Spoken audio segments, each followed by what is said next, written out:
Screen पर आपको दिख रहा है AIS Academy, प्लीज सब्सक्राइब कीजिए, लाइक कीजिए, शेयर कीजिए। आज हम क्लास 10th का जो पहले हमने रिफ्लेक्शन पढ़ा था, अब रिफ्रैक्शन पढ़ेंगे। अब रिफ्रैक्शंस के अंदर रिफ्रैक्शन ऑफ लाइट है, ये आपका क्लास 10th से रिलेटेड है और इसका पार्ट फर्स्ट ही है। पार्ट फर्स्ट के अंदर अपन देखेंगे। तो देखिए, पहले सबसे पहले हम देखेंगे कि रिफ्रैक्शन ऑफ लाइट की जो डेफिनेशन होती है वो क्या होती है। तो इसकी सिंपल डेफिनेशन है, when a light ray travelling in a medium और incident on a transparent surface of another medium, they are bent as they travel in second medium.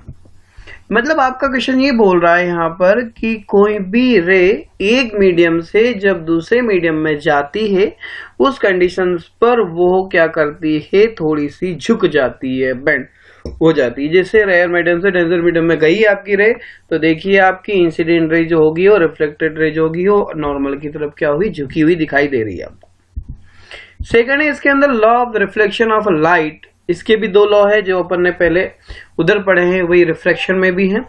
First law कहता है क्या, the incident ray the normal to the transparent surface at the points to incident and the reflected ray are lie in a one and the same plane. Incident ray, normal और reflected ray तीनों एक ही plane पर होते हैं। Second law जो है इसका, the ratio of sine of tangent angle of incident to the sine of angle of reflection is constant, which is called a reflective index of the second medium with respect to the first medium, sine I upon sine R. यहां आपका एक question ये बोल रहा है कि sine form पर angle of incident और एंगल ऑफ रिफ्लेक्टेड या रिफ्लेक्शन दोनों का जो रेशियो होता है वो यहाँ पर आपका एक कांस्टेंट होता है, वो म्यू के बराबर अपन ने यहाँ पर लिया है। तो यहाँ पर देखिए sine I upon sine R द्वारा इसको डिनोट किया गया है। अब नेक्स्ट जो आता है स्फेरिकल लेंस, वहां अपन ने स्फेरिकल मिरर पढ़ा था, यहाँ स्फेरिकल लेंस हम देखेंगे। तो लेंस जो होता है उसकी स्फेरिकल लेंस क्या होगा, उसकी डेफिनेशन हम देखेंगे। तो डेफिनेशन में दे रखा है, piece of transparent medium bounded by the least of one spherical surface. किसी भी स्फेरिकल सरफेस से कटा हुआ एक पीस जो होगा कहीं ना कहीं स्फेरिकल लेंस को डिनोट करेगा। जो स्फेरिकल लेंस आपका है यहाँ पर, वो जो है दो टाइप के होते हैं। पहला टाइप इसके अंदर देखिए हम, तो convex lens, these are thick in the middle and thin at the edges। जो कॉन्वेक्स लेंस होगा आपका, वो उसके कोनों के ऊपर तो पतला होता है लेकिन बीच में मोटा होता है। these are thick in the middle and thin at the edges। edges के ऊपर वो क्या होता है, पतला होता है और मिडिल पोर्शन में वो मोटा होता है। इसके भी जो तीन टाइप होते हैं आपके। Double convex lens. अब डबल कॉन्वेक्स लेंस के अंदर क्या होता है कि it has both of surfaces convex. यदि दो अलग अलग कॉन्वेक्स सरफेस को अपन क्या करते हैं, जोड़ देते हैं, तो उससे डबल कॉन्वेक्स लेंस आपका बन जाता है। प्लेनो कॉन्वेक्स लेंस, सिंपल सी बात है, एक तरफ प्लेन एक तरफ कॉन्वेक्स। प्लेनो, तो प्लेनों के अंदर क्या होता है कि वन सरफेस आपका प्लेन होगा और अदर सरफेस जो होगा आपका कॉन्वेक्स होगा। इसके बाद जो आपका नेक्स्ट आता है वो नेक्स्ट है आपका कॉन्केव कॉन्वेक्स लेंस। इसके अंदर क्या होगा, वन सरफेस तो कॉन्केव का रहेगा और अदर सरफेस आपका जो होगा कॉन्वेक्स का होगा, इसलिए इसको कॉन्केव कॉन्वेक्स लेंस कहा जाता है। नेक्स्ट है कॉन्केव। कॉन्केव लेंस के अंदर क्या होता है, इसका जो बीच वाला पोर्शन होता है वो पतला होता है लेकिन इसकी एजेस वाला पोर्शन जो होता है मोटा होता है। दे रखा है, these are thin in the middle form and the thick at the edges form. There are three types convex lens होते हैं, वही तीन टाइप्स यहाँ भी होते हैं। डबल कॉन्वेक्स लेंस, इसके अंदर क्या करते हैं अपन, उनके दोनों के सरफेस को क्या करते हैं, दो कॉन्वेक्स लेंस कॉन्केव लेंस को एक दूसरे से अपन जोड़ देते हैं तो डबल कॉन्केव लेंस आपका बन जाता है। प्लेनो कॉन्केव लेंस से मतलब क्या है, इसका वन जो है सरफेस जो होगा प्लेन होगा और अदर सरफेस जो होगा कॉन्केव होगा, तो इसको कहते हैं प्लेनो कॉन्केव लेंस, जो आपके सेकंड डायग्राम में आपके पास दिख रहा है। अब इसी तरह से हम लोग आगे की ओर चलते हैं, तो कॉन्केव लेंस और कॉन्वेक्सो फॉर्म इसको बोलते हैं, कॉन्वेक्सो या concave lens. It has a one surface convex and other surface is concave, मतलब उसके अंदर कॉन्वेक्स भी रहेगा और कॉन्केव लेंस दोनों रहेंगे। दोनों लेंस से बनने वाला जो बनेगा उसको कॉन्वेक्सो कॉन्केव लेंस भी अपन कहते हैं। अब इसके बाद ये जो तीनों टाइप पढ़ने के बाद हम आते हैं इसके rule for the image formation by the diagram method. तो देखिए यहाँ पर हमारे पास तीन कॉन्वेक्स लेंस की जो रे वो 3 स्पेशल केसेस बनेंगे, उनको हम आड़े तिरछे जिस तरह से ले जाएंगे, पर इन तीनों के ऊपर चीज चलेगी हमारी। पहला क्या कह रहा था आपका, पहली कंडीशन आपकी कह रही है इसके अंदर, when light ray incident parallel to principal axis.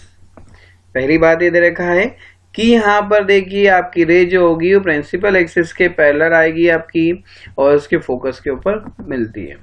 Second condition जो आपकी है इसके अंदर, when light ray incident from focus, यदि लाइट कहाँ से जाती है, फोकस से जाती है और वो क्या होगी, सेकंड जो प्रिंसिपल एक्सिस है उसके पैरेलल हो जाती है।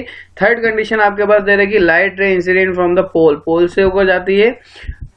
अब इस केसेस को अपन अलग अलग टाइप से पढ़ेंगे। पहला टाइप है इसके अंदर केस फर्स्ट, यदि ऑब्जेक्ट आपका कहां पर हो, इन्फिनिटी पर, तो उसके भी 2 केस बनेंगे। अब point object lie on the principal axis, तो इसके अंदर दे ही रखा आपका, ओके। अब इसमें क्या है, ray come parallel to the principal axis, principal axis के पैरेलल कोई ray I and after reflected, अब जब वो रिफ्लेक्शन उसका हो गया तो लेंस के F2 वाला सेकंड प्रिंसिपल फोकस के ऊपर वो मिलती है। तो यहां पर बनने वाली जो इमेज होगी आपकी, वो जो इमेज आपकी रहेगी, image format at the F2 के ऊपर होगी और इमेज कैसी होगी, रियल होगी और पॉइंट साइज में आपकी बनेगी। सेकंड कंडीशन जो आपकी है यहाँ पर, अब बिग साइज ऑब्जेक्ट, यदि आपका जो ऑब्जेक्ट है बिग साइज का है, मतलब जो ऑब्जेक्ट आ रहा है इन्फिनिटी से आ रहा है, यहाँ पर इन्फिनिटी से आ रहा है आपका, तो यहाँ दे रखा है पैरेलल रे कम incline to principal axis, image of food of format at the focus, image is format is a second principal focus F2। यदि वो इन्फिनिटी साइड से आता है उस कंडीशन पर रिफ्लेक्टेड होने के बाद उसकी इमेज जो बनेगी वो F2 के ऊपर बनेगी और F2 पर बनने वाली इमेज जो होगी इन्वर्टेड होगी और small in size than the object से छोटी बनेगी। अब हम आते हैं थर्ड, जो आपका case number second. Case number second के अंदर आपके पास दे रखा object at the distance more than twice the focal length. यदि आपका ऑब्जेक्ट है उसकी जो डिस्टेंस है वो फोकल लेंथ F1 से डबल से भी ज्यादा हो, मतलब 2F2 से भी ज्यादा दूरी के ऊपर वो रखा है, तो उसकी जो इमेज बनेगी आपकी वो second principal F2 focus F2 और 2F के बीच के बनेगी।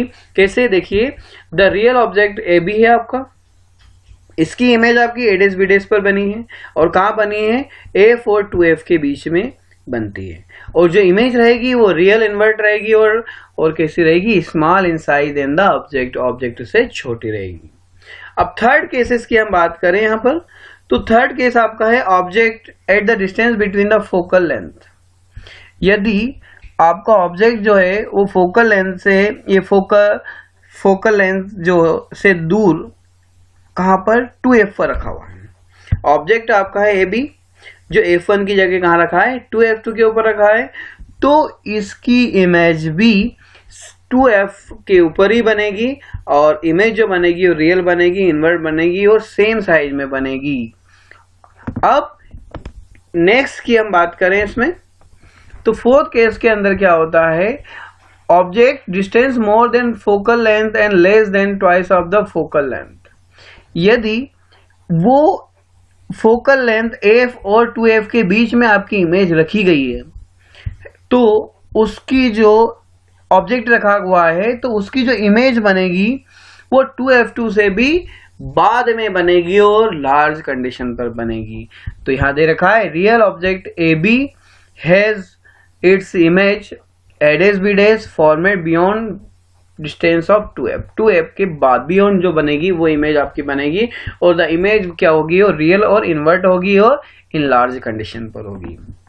अब ये चीज करने के बाद हम आते हैं अब केस नंबर 5। केस नंबर 5 के अंदर देखा है ऑब्जेक्ट यदि फोकस के ऊपर रखा है तो इसकी इमेज आपकी इंफिनिटी पे बनेगी। ये चीज अपन पहले पढ़े हैं, फोकस पे तो इंफिनिटी पे और इंफिनिटी पे तो फोकस पर। रियल ऑब्जेक्ट आपका जो दे रखा है वो ए बी जो फोकस के ऊपर रखा है और इसकी इमेज आपकी कहाँ इंफिनिटी पर बन रही है। The image is imaginary inverted होती है and must have very large condition पर होती है जो दिखाई नहीं देती है।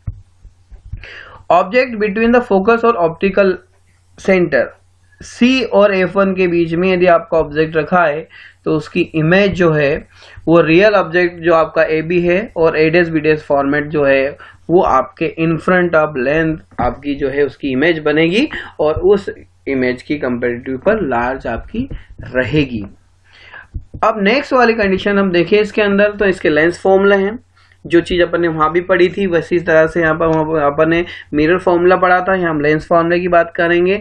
तो लेंस फॉर्मूले के अंदर भी ये डिस्टेंस को u से और इमेज को v से और फोकल लेंथ को f से यदि डिनोट कर दें हम, तो हमारे पास लेंस फॉर्मूला बनता है 1/v minus 1/u is equal to 1/f। इससे रिलेटेड भी जो बात मैंने वहां कही थी वही यहाँ कह रहा हूँ। यदि आपको क्वेरी आती है तो मुझे मैसेज करिएगा, टेक्स्ट मैसेज कर सकते हैं या कमेंट्स करिएगा। मैं आपको इसके वीडियोस भी इसका जो फॉर्मूला है वो डिराइव करके आपको दूंगा। Large magnification of a lens, the ratio of size of image formation by the reflection from the lens to the size of the object is called a linear magnification produced by the lens. It is represent by the symbol of m। यदि हमने मान लिया कि L be a size of image and O be the size of the object, तो I/O जो होगा वो क्या होगा आपका लीनियर मैग्निफिकेशन ऑफ लेंस होगा। इसको V/U से, V वहां पर जो है इमेज को डिनोट करता है, U जो है वहां पर आपके ऑब्जेक्ट को डिनोट कर रहा है। नेक्स्ट होता है power of lens. It is a capacity of ability of a lens to divided, converge or diverge the both of ray passing through it. Lens produce more converging or more diverging is said to have more power. Power of lens, power of lens को हम लोग 1/f के द्वारा denote करते हैं। हमेशा ध्यान रखिएगा क्या दे रखा है इसके अंदर, power of lens it is the capacity of the और ability of a lens to divide, converge or diverge the both of rays passing through it, जो उससे होकर जाने वाली रे होगी। a lens producing more converging or more diverging is called a more power of lens। इसको जो power of lens का फॉर्मूला बनेगा वो 1/f इन मीटर में बनेगा। थैंक यू, शेयर कीजिएगा, लाइक कीजिएगा और